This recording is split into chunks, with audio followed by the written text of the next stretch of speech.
शादियों का सीजन चल रहा था और हर तरफ बहुत चहल पहल थी। बिंदिया नाम की एक लड़की की शादी होने वाली थी और वो अपनी माँ के साथ शॉपिंग करने के लिए निकली थी। बिंदिया को अपनी शादी का लहंगा लेना था और वो एक बहुत बड़ी दुकान में गई। भैया, मुझे अपने यहाँ का सबसे सुंदर और भारी लहंगा दिखाना। मैं चाहती हूँ कि मेरी शादी में ऐसा लहंगा पहनूं कि बस सब देखते रह जाएं। अरे हाँ हाँ बिल्कुल मैडम, हम आपको अपनी दुकान का सबसे सुंदर लहंगा दिखाते हैं। ऐसा हो ही नहीं सकता कि आपको वो लहंगा पसंद ना आए। फिर दुकानदार बिंदिया को एक बहुत सुंदर लहंगा दिखाता है। वो लहंगा देखकर बिंदिया बहुत खुश हो जाती है। अरे वाह भैया, ये तो बिल्कुल मेरे सपनों के लहंगे जैसा है। मुझे एकदम ऐसा ही लहंगा चाहिए था। चलो, ये तो बहुत अच्छी बात है कि तुम्हें लहंगा इतना पसंद आ गया। अभी इसे जल्दी से ले लो और घर चलते हैं, बहुत काम है। बिंदिया की माँ दुकान वाले को पैसे देने लगती है और बिंदिया अपना लहंगा लेकर दुकान के बाहर निकल जाती है और सड़क के दूसरी पार जाने लगती है कि तभी सामने से एक बहुत बड़ा ट्रक आकर उसे टक्कर मार देता है। बिंदिया की माँ पीछे से आती है और वो ये सब देखकर दंग रह जाती है। नहीं, ये क्या हो गया? बिंदिया उठो, बिंदिया उठो। बिंदिया की माँ उसे उठाने की बहुत कोशिश करती है, लेकिन तब तक बिंदिया मर चुकी थी। बिंदिया एक चुड़ैल में तब्दील हो जाती है और वो वहीं खड़ी होकर ये सब तमाशा देख रही थी। ये क्या हो रहा है? मुझे तो कुछ समझ में ही नहीं आ रहा है। नहीं, मैं ऐसे नहीं मर सकती। अभी अभी तो मैंने अपने सपनों का लहंगा खरीदा था। मैं ऐसे कैसे मर सकती हूँ? मेरी शादी, मेरा लहंगा, नहीं नहीं नहीं।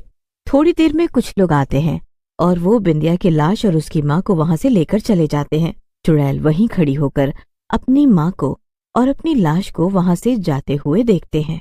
अरे नहीं, ये सब क्या हो गया? अब मैं क्या करूँ? चुड़ैल को कुछ भी समझ में नहीं आता है कि वो आगे क्या करे, तो वो पास में लगे एक बड़े से पीपल के पेड़ पर जाकर बैठ जाती है।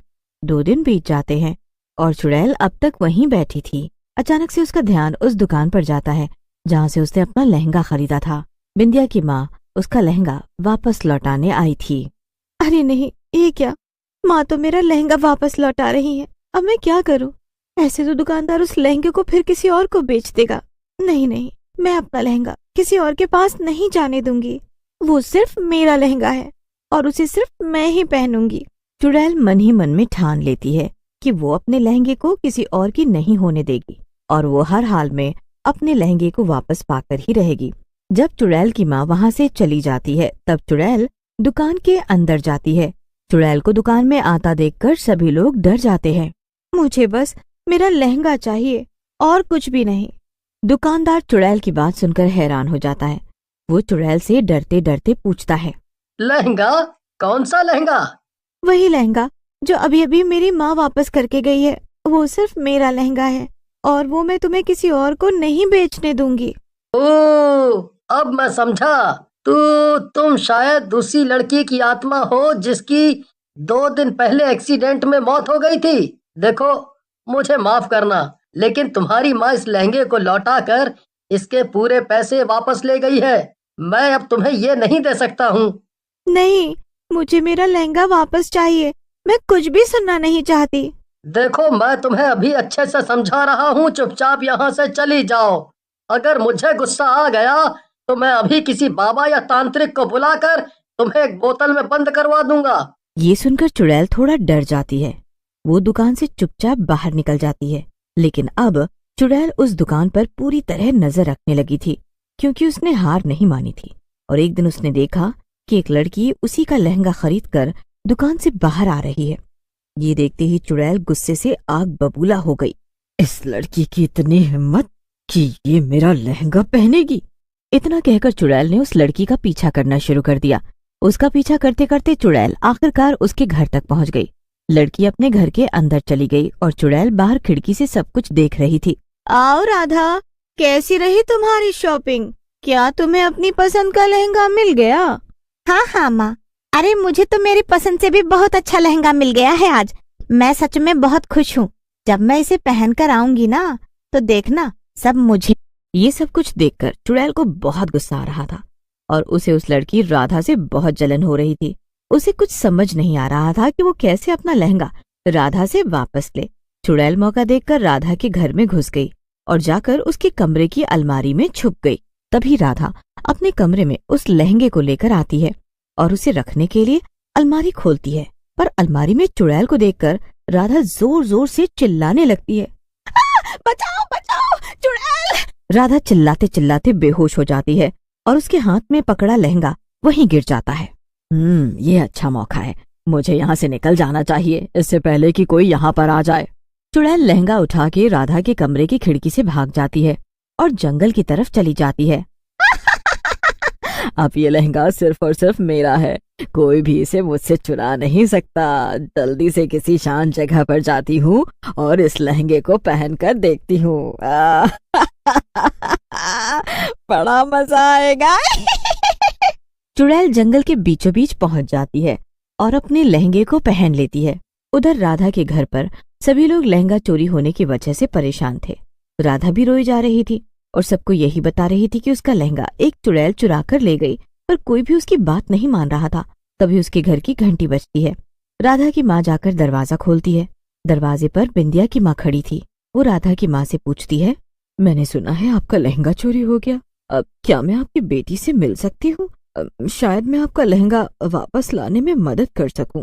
तभी वहाँ पर राधा आ जाती है और वो बिंदिया की माँ से कहती है, कौन है आप और आप मेरा लहंगा वापस लाने में मेरी मदद कैसे करेंगी? जरूर आपको मेरी बात पर यकीन नहीं होगा। मैं कब से इन सबसे कह रही हूँ कि एक चुड़ैल मेरा लहंगा लेकर भाग गई है। नहीं बेटा, मुझे तुम्हारी बात पर पूरा यकीन है, क्योंकि वो चुड़ैल कोई और नहीं, मेरी ही बेटी है, जिसकी कुछ दिनों पहले उसी लहंगे की दुकान के सामने मौत हो गई। ये सब सुनकर सभी लोग हैरान रह जाते हैं। बिंदिया की माँ राधा को पूरी बात बता देती है। वो सब लोग जंगल की तरफ चले जाते हैं और हर जगह चुड़ैल को ढूंढने लगते हैं। उधर लहंगा पहनकर चुड़ैल बहुत खुश थी और वो नाच रही थी। बिंदिया की माँ उसे नाचते हुए देख लेती है। वाह वाह वाह, क्या सुंदर लहंगा है, और मुझ पर तो ये और भी सुंदर लग रहा है। क्या बात है। चुड़ैल गोल गोल घूमकर नाच रही थी कि तभी बिंदिया की माँ उससे कहती है, रुक जा बिंदिया। अरे माँ, तुम? कोई बात नहीं, अच्छा हुआ तुम यहाँ आ गई। देखो ना मैं कितनी सुंदर लग रही हूँ। भले ही मेरा सपना सच नहीं हो पाया शादी का, पर देखो ना माँ, ये सपनों का लहंगा मेरे पास है। मैं इसे पहनकर कितनी सुंदर लग रही हूँ। नहीं बिंदिया, ये लहंगा तेरा नहीं है, ये किसी और का लहंगा है जो कि तूने चुराया है। अगर ये तूने उसे वापस नहीं किया तो उसकी शादी रुक जाएगी। माँ, तुम मेरी तरफ हो या उस लड़की की तरफ? तुम मेरी माँ हो और ये लहंगा सिर्फ मेरा है। मैं उस लड़की को मार दूंगी। रुक जा बिंदिया, वरना अगर तू नहीं रुकी तो मैं इस लहंगे के साथ साथ तुझे भी जला दूंगी, समझी? तू किसी मासूम की जिंदगी इस तरह से बर्बाद नहीं कर सकती। नहीं, ये नहीं हो सकता। ये सिर्फ मेरा लहंगा है।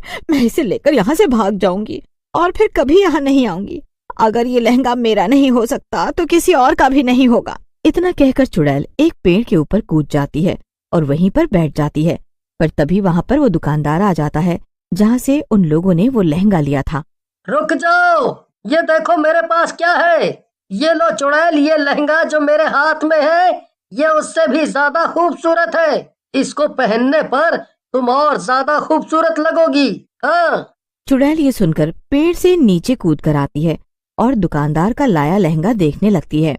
अरे वाह, ये तो बेहद बहुत खूबसूरत है।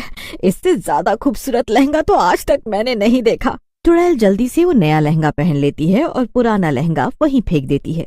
पर जैसे ही चुड़ैल वो लहंगा पहनती है उसका शरीर जलने लग जाता है। ये तो जल रहा है। अरे इसमें क्या है? क्या है इसमें? थोड़ी ही देर में चुड़ैल जलकर राख हो जाती है। इससे चुड़ैल हमेशा के लिए गायब हो जाती है। मगर ये सब देखकर बिंदिया की माँ जोर जोर से रोने लगती है। मैंने ही उस दुकानदार से ऐसा लहंगा मंगवाया था जिसमें बाबा की भभूत लगी हुई थी। इससे मेरी बेटी की आत्मा को हमेशा के लिए आज मुक्ति मिल गई और तुम्हें तुम्हारा लहंगा वापस मिल गया। कोई नहीं माँ, आज से आप भी मेरी माँ जैसी ही हो। मेरी शादी में जरूर आइएगा। राधा की बात सुनकर बिंदिया की माँ को बहुत अच्छा लगता है और वो सब खुशी खुशी अपने घर चले जाते हैं।